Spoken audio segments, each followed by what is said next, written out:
இந்த வீடியோவை வழங்குவோர் ஆரோக்கியா இயற்கை வைத்திய ஆலயம், இப்போது மதுரையில் அண்ட் பீரோல் ஸ்டுடியோஸ் பிரைவேட் லிமிடெட்.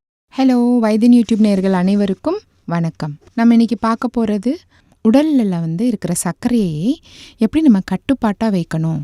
பொதுவாக நீங்கள் இட்லி சட்னி ரொம்ப பிடிக்குமா உங்களுக்கு? இதில் கிளைசோமிக் என்ற ரசாயனம் ரொம்ப அதிகமாக இருக்குது அப்படின்னு நிறைய ஆராய்ச்சியில் கண்டுபிடிச்சிருக்காங்க.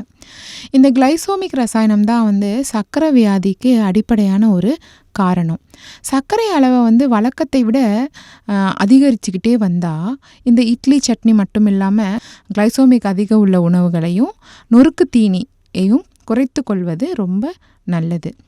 கிளைசோமிக் என்பது என்ன அப்படின்னு பார்த்திங்கன்னா, உணவில் இருந்து நம்ம சாப்பிட்ற உணவு ரத்தத்தில் இருந்து அது குளுக்கோஸாக மாறும். அந்த மாறுற தன்மை தான் கிளைசோமிக். உணவுகளிலிருந்து ரத்தத்தில் சேரும் கார்போஹைட்ரேட் மூலம் உருவாகும் ரசாயன விளைவு தான் இந்த கிளைசோமிக். சில வகையான உணவுகளில் கார்போஹைட்ரேட் சத்து ரொம்ப அதிகமாக இருக்கும், சிலவற்றில் ரொம்ப குறைவாக இருக்கும்.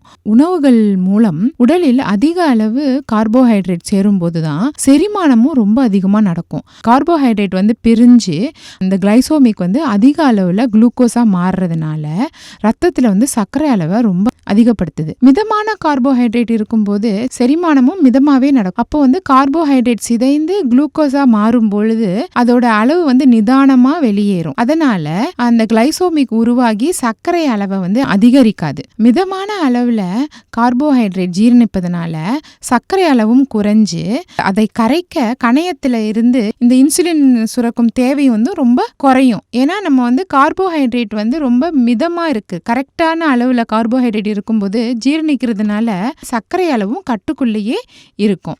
இது எப்படி நம்ம கண்டுபிடிக்கலாம் அப்படின்னு நீங்கள் யோசிச்சிங்கன்னா, கார்போஹைட்ரேட்டும் குளுக்கோஸ் சத்தும் கொண்ட உணவு நம்ம சாப்பிடும் பொழுது சாப்பிட்ட ஒரு 2 மணி நேரம் கழித்து நீங்கள் ரத்த பரிசோதனை செஞ்சு பார்த்தீங்கன்னா அதில் எந்த அளவுக்கு கிளைசோமிக் அளவு இருக்குது அப்படின்றத நம்ம அந்த டெஸ்ட் மூலயமா நம்ம கண்டுபிடிச்சிக்கலாம். அப்படி கண்டுபிடிச்சிக்கிட்டு என்னென்ன சாப்பாடை நம்ம தவிர்க்க முடியுன்றத கவனத்தில் வச்சுக்க முடியும். மனித உடல்ல இப்படி செய்யும் பொழுது இந்த பரிசோதனை 10 வகையா பிரிச்சிருக்கிறதுனால இந்த கிளைசோமிக் அளவு கண்டுபிடிக்கப்படுகிறது. கிளைசோமிக் அளவில் எது கரெக்டான அளவு அப்படின்றது நம்மளுக்கு தெரியாது, யாராலையும் அதை கண்டுபிடிக்க முடியாது. சுகர் டெஸ்ட் பண்ணும் பொழுது தான் நம்ம அதில் எந்த அளவு கிளைசோமிக் இருக்குன்றத நம்ம டாக்டர்கள் கண்டுபிடிச்சி நம்மளுக்கு தேவையான உணவு எதை தவிர்க்கணும், எதை சாப்பிடணுன்றத சொல்லுவாங்க.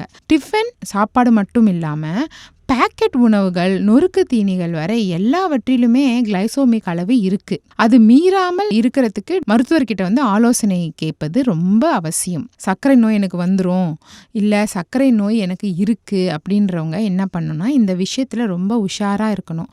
ஏன்னா நம்ம அந்த கிளைசோமிக் அளவை மீறாம நம்ம சாப்பாடை சாப்பிட்டுக்கிட்டே வந்தோம்னா நம்மளுக்கு எந்த பாதிப்புமே கிடையாது. கிளைசோமிக் உணவுகள் சாப்பிடும்போது 55 பாயிண்ட் தாண்டாமல் பார்த்து கொள்வது ரொம்ப நல்லது.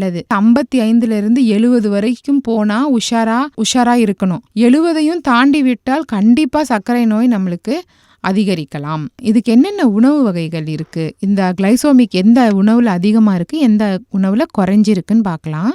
கேக் வகைகள், ரொட்டி வகைகள்ல கிளைசோமிக் இருக்கு.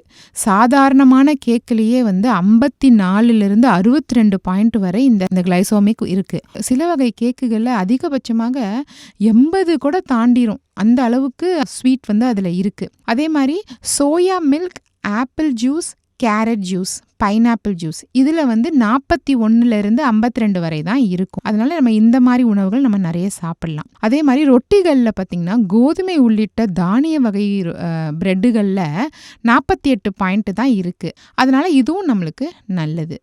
அரிசி, பார்லே கஞ்சி போன்றவற்றில் ரொம்ப குறைஞ்சே இருக்குது. அதனால இதுவும் நம்ம சாப்பிடலாம். இந்த மாதிரியான உணவுகளை நீங்கள் சாப்பிடும் பொழுது உங்களுக்கு கரெக்டாக இருக்கும். சர்க்கரை அளவு அது அதிகப்படுத்தாது.